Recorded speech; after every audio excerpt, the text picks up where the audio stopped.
Family is one of the key components of the church. But has the church been there for people when their family life has become a place of physical or emotional abuse? Let's talk about the elephant in the room. Those who have been staying in silence. Domestic violence in the church. Welcome to the Big E, the elephant in the room. My name is Melissa. And I'm Jackie. Today we will be talking about domestic violence in the church.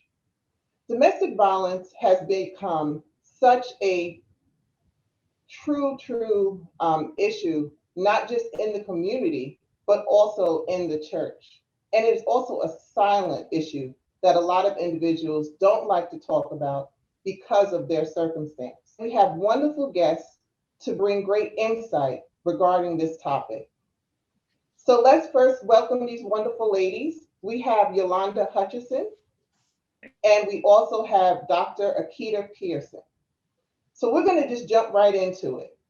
Dr. Akita Pearson, if you can just tell us a little brief about yourself and your insight about domestic violence, and especially going in domestic violence in the church. Well, thank you for having me on the show today. And domestic violence, of course, has been around for quite some time. And the most recent work that I've been involved in, and even looking at domestic violence, it has the term has changed over the years. So currently, intimate partner violence is a term that we use more often than domestic violence because it encompasses a little more than just the physical. When individuals look at domestic violence, they think physical, but when we look at the intimate partner aspect of it, we're looking at mental abuse, spiritual abuse, financial abuse, verbal abuse, emotional abuse. And so my background lends itself to being a survivor, a victor of domestic violence for many years, and now being an advocate, serving the state of Maryland for a couple of years on the Family Violence Council, and that's out of the Maryland State Ethics Committee, and an appointment by the last two governors for the state of Maryland. I also am the founder of the Howard County Coalition to Prevent Intimate Partner Violence. I'm executive member of Seas of Security, which is an entity that provides emergency housing for women, children, and men of domestic violence, as well as another initiative out of the governor's office, the Interfaith Domestic Violence Coalition, where we provide educational sessions for faith leaders and clergy and lay leaders and all of that good stuff. So you said you're a survivor of domestic violence. So in brief, can you just tell us a brief your story of what happened, if you don't mind, as brief as possible about what you've experienced dealing with domestic violence and how you were able to overcome and be where you currently are today? Well, I'll share. When we look at what a perpetrator of abuse is, that something that has not been widely shared or discussed. So when we look at domestic violence, we only think of physical abuse. So about 20 years ago, when I was in an unhealthy relationship and marriage, it wasn't that somebody was beating me to a pulp, but there was verbal abuse, financial abuse, and I wasn't aware, because the only thing that I really thought when I heard domestic violence was that it was a physical issue. And when we look at what perpetrators of abuse do, it is a choice. A person can have dual diagnosis, but it is a choice. And they select their victim and learn everything about them so they can actually control. It's all about power and control. And that was my situation, just like any other victim. And there eventually became an incident where there was a physical incident. However, the verbal abuse and the mental abuse are the lasting scars. Mm-hmm. Right. And oftentimes, because that did not happen in my situation, often And I initially didn't think that I was in an abusive relationship until it became physical. And all along, being ignorant to the fact, I stayed in that relationship too long. Coming out of that relationship, because I am a writer, I had an opportunity to just write my feelings and write my thoughts down. And even though I was out of that situation, I still needed healing. And the Lord blessed me to be a part of a church that had a ministry called Celebrate Recovery. And oftentimes when individuals think of the word recovery, you have to have been on drugs or alcohol. But the fact of the matter is, anyone who does not have that intimate relationship with Christ is in recovery. We're all in recovery of something. It could be overeating, the fear of failure, wanting to be a perfectionist. And I learned that, and I went through that program, and it was absolutely life changing. Looking at the aspects of denial, because even though it had been years since I was in that unhealthy marriage, there was still residue. I had horrible trust issues that I wasn't aware of until I looked within myself and got all of the pride off, because I was totally ashamed, of being in that situation and not being married. And, we want that, happy ever after kind of thing. And that was not my story. And also the element of shame that comes with it. And telling your story and not being ashamed to testify to being through an unhealthy relationship and coming out on the other side and being able to share your story to help others in healing, because truly we are saved through the testimonies of others. Yes. Wow. Yes. Wow. Well, I truly thank you for such a testimony and just being a true advocate to men and women all over, because a lot of people just sometimes don't want to recognize and identify as not always just physical abuse. It is emotional, it is verbal, it's financial, it's actually sometimes sexual abuse that Absolutely. they as well. So I thank you truly to really express yourself and really become the advocate to so many that are probably in need, especially during this time of COVID-19. The numbers have completely surged over the last couple of months because of a lot of people just being confined in one area in their home. So I'm just going to jump over to Yolanda Hutchison. If you can just please give us a brief about yourself, and then I have a few questions pertaining, because of your profession. I would like to ask you some questions regarding that as well. Sure, sure. My name is Yolanda Hutchison. I am a social worker. I have a master's in social work from Adelphi University. I currently work in my county's child protective services, social services, and I investigate cases of domestic violence, of sexual abuse, of neglect, abuse of children, and definitely domestic violence is right up there, especially during this time. Now, I worked with children and families. That is my passion. That's what I love to do. And so, just like the doctor said, all these things, and you have, these resources that are out there. And I believe that that's what it comes down to too, as well, is like the access to resources for a lot of our families that we don't have access to it. But I believe the information in this platform here and putting the spotlight on the domestic violence is very much needed. So you said you really have a strong attention dealing with children.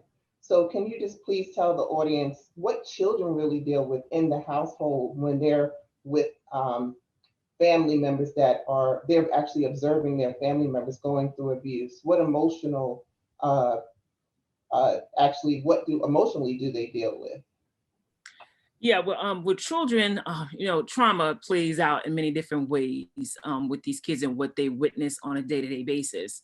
When I encounter a family, it could be, let's just say, give an example, a child not going to school. I mean, I know, COVID right now, either they're physically not going or not logging on to school, and they're asking why. And when I talk to children, it's, you know, these kids, they're very worried, you know, about their home life.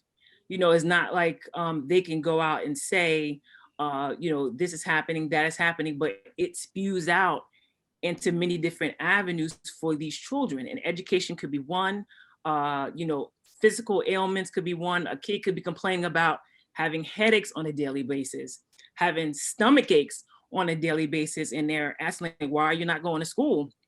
Their stomach is constantly hurting.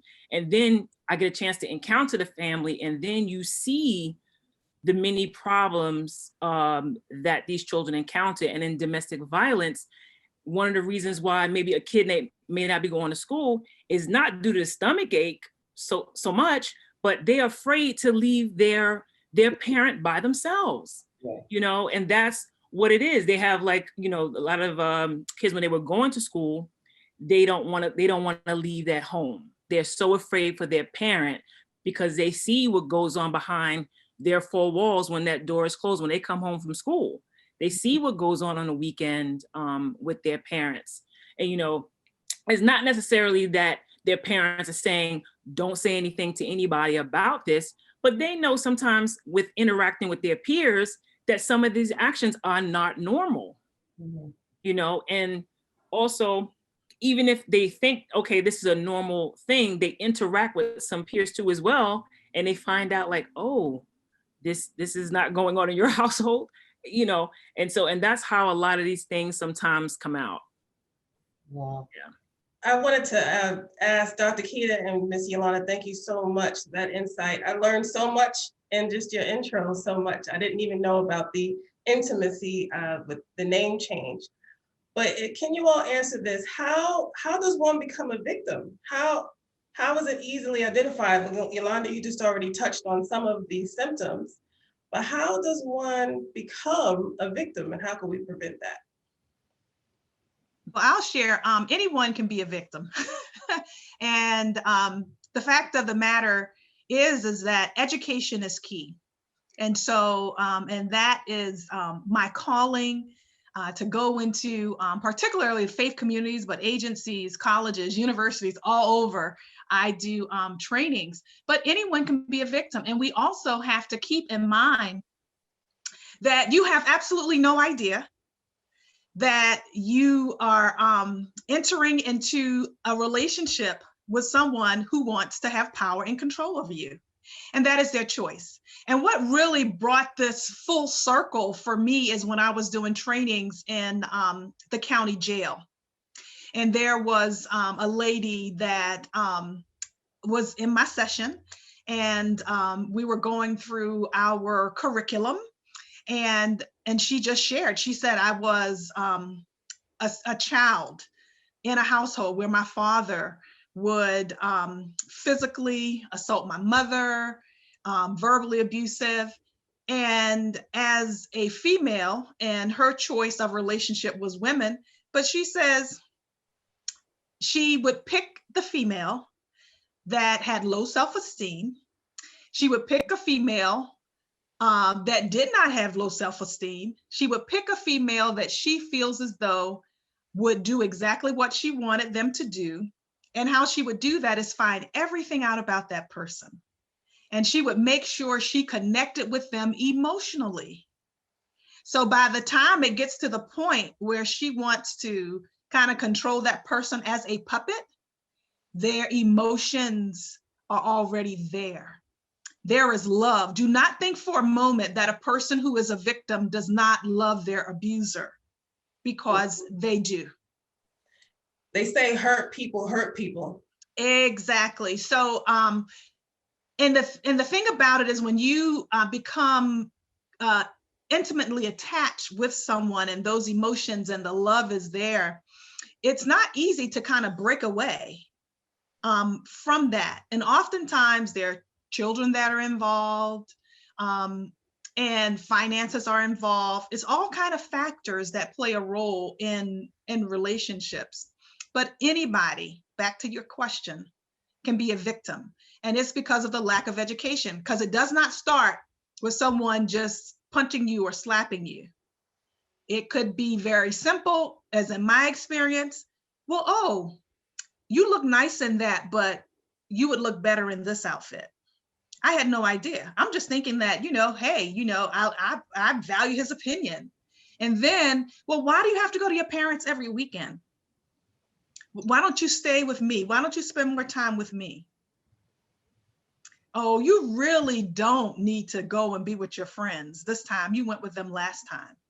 It's very small things that add up to the person being in control and actually the victim losing themselves. So you just named some of the symptoms that we could look for.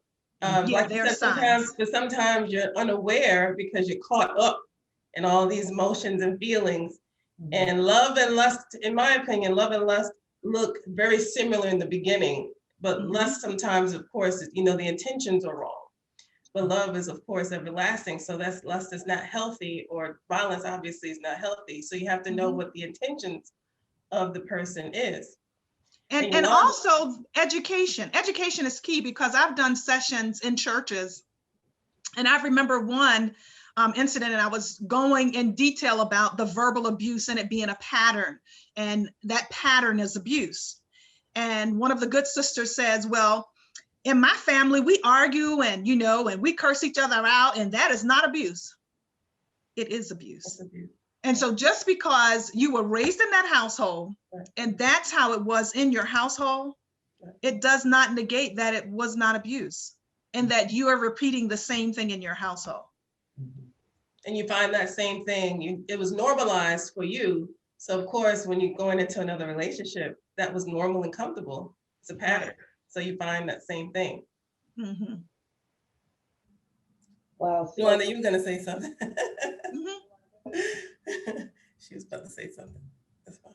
Yolanda, you were going to say something? Yeah. No, I just like the doctor said, it's like I think it's about education, because a lot of the families that I talk to, they may not realize, like you said, until the end, like, wait a minute, it had to start from somewhere. Like I said, you just don't get hit one day, but you see the pattern. And with a lot of these families, when they go to counseling, they speak to someone like Dr. here, and they have the resources in place and said, okay, oh, I see, they're able to identify all the points in time where the manipulation started, the control started, control of the finances started, and even sometimes the control of children. A lot of these families, one partner could use the child as a vice and say, listen, oh, they know they're not going to leave, or they're gonna hold that against them because they know that they may not be able to see their child. It's funny you said that, Ms. Yolanda, because I told Melissa of this incident about maybe 3 weeks ago. I met a young lady. She was a survivor of a murder-suicide type situation.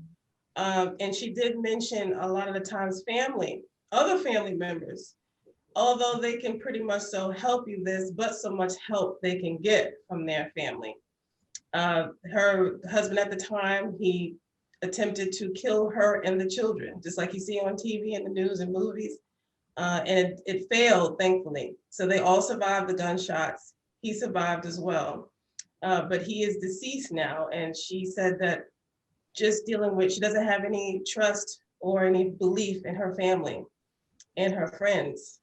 A lot of times you don't know how to communicate that you're going through these things. How are you supposed to say, oh, my husband was trying to kill me every night? And everybody else will say, what? Why don't you just leave? Why don't you just leave? So how do we make it, I guess, like you said, education is key. How do we build that bridge for women and men who are in abusive relationships where they just can't leave? How do we go ahead and build this bridge for our communities? Well, there is what's called a safety plan. And so if anyone went to like any of the local centers or the national hotline, the National Domestic Violence Hotline, they will find a safety plan there, because it's not easy to leave. And based on statistics, a woman will attempt to leave 7 times before she actually leaves. However, the truth of the matter is that there are a lot of women that will never leave because they will die. When we woke up this morning, there were 3 to 6 women who will not see tomorrow because they will die at the hands of their abuser. At the close of this day, when 24 hours is over, 600 million people will be abused on this one day by their intimate partner. So a safety plan goes step by step as what a person can do. One of the key things is safety is paramount and safety is key. And it goes right back to education. So as family members, we need to know where the resources are in our community. We need to know where the safe havens are in our community. And I do not advise family members or friends to say, all right, come and I'm going to take you in. And they do not have the knowledge and they do not have the wherewith to take care of those families. You have a young lady who may have 4 or 5 kids. How long can you sustain taking care of them and taking care of your household? And at the same time, when they leave, that is the most dangerous time for that family. So are you ready to put your family and your life in harm's way? Because the fact of the matter is that abusers not only kill their victims, but they kill other people too. Yeah. So when a person shows you who they really are, you have to believe it. So a part of that safety plan is looking at safety first when the person contacts you and if they are safe. Of course, you can call 911 and the laws in different counties and states vary. So that's why it's so important to understand and know and educate yourself on what's available and the proper steps to take in your county, your city, and your state, because the laws vary significantly. And I've had women who've come from other states, and I encourage them to come from other states, to come to Maryland, because Maryland has more resources, but their laws, we have a lot of new laws that have taken place that are not available in other states. For instance, like unemployment. So in some states, they don't care. So if you have to relocate and you don't have a job, in Maryland, you get immediate unemployment. In Maryland, there are designated places where you can go and you don't have to pay a security deposit or a first month's rent. There are several shelters and new units that are being built all the time for housing, because housing is one of the number one issues why women and men, because women are not the only ones who are abused, are victims, they go back because they don't want to live in their cars, they don't want to be in the streets, and they don't want to be in a homeless shelter. There are shelters that are designed specifically for women, children, and men for domestic violence, but oftentimes they are full because it's just so vast. And when we're educating ourselves in reference to assisting a victim, we must understand that listening is very important. No matter how much we want to save the person has to make the decision themselves to do what is proper for them. We can't make that decision for them. So it's very important to just educate yourself, to be a listening ear, to know the resources, to guide that person and to share the resources that are available, but you cannot make a decision for them. So ladies, I have a quick question on this. Has the church been really a safe haven for victims? If they haven't, why? And why not haven't they been more of a safe haven for the community as well as members in the church? I know for at my local church, my pastor said, look, this is an issue. And so he taps into the resources, meaning, the people in the congregation like myself who interact with these families on a day-to-day basis and want to have the resources available. Like I bring in like maybe pamphlets, or I identify myself as a person in my church to say, hey, if you are going through, this situation, they can tap into myself, contact the church, and have those resources available. I work at a place where it's a child advocacy center where you have, the safe housing in place. We have attorneys that are able to help with order of protections and certain things. And I'm not saying it's the end all and be all. We know that people have been killed underneath orders of protections. I get that. Mhm. But it just comes to just the resources. People do not know that these resources are available. There's hotels available through your local social services and things like that. But I think that a lot of our pastors, people who are leadership and over these congregations, have to tap in. They have to first recognize that there is an issue in their community. It can't be swept underneath the rug. It has to be called out for what it is. We just can't continue to turn a blind eye to domestic violence in the community because it's there.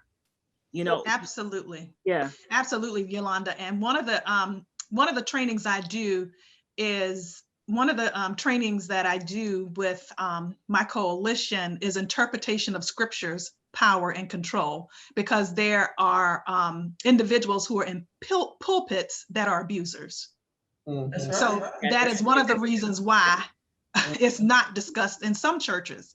Yeah. And even though there are resources that can be given in some areas at no cost to churches, it's not a conversation that many people of faith want to have. And what's the name of this? No cost? Can you say that one more time? What is no cost for church? No, I'm saying there are resources in the community. Oh, okay. So like a lot of the domestic violence centers, they will come to faith communities and churches and provide free information. That's the first thing a church would say. Well, it's not in the budget or something like that. It's not well, there are resources for the churches that they don't have to have that money.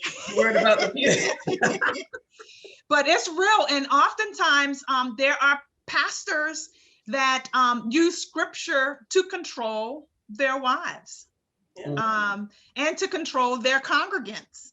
So why some churches are not providing that is because they're not in agreement, because, oftentimes they're in the pulpits, which is not good, but those who are not, it's very important that they provide education. And there's another training that I do that's titled, Is Your Church a Safe House?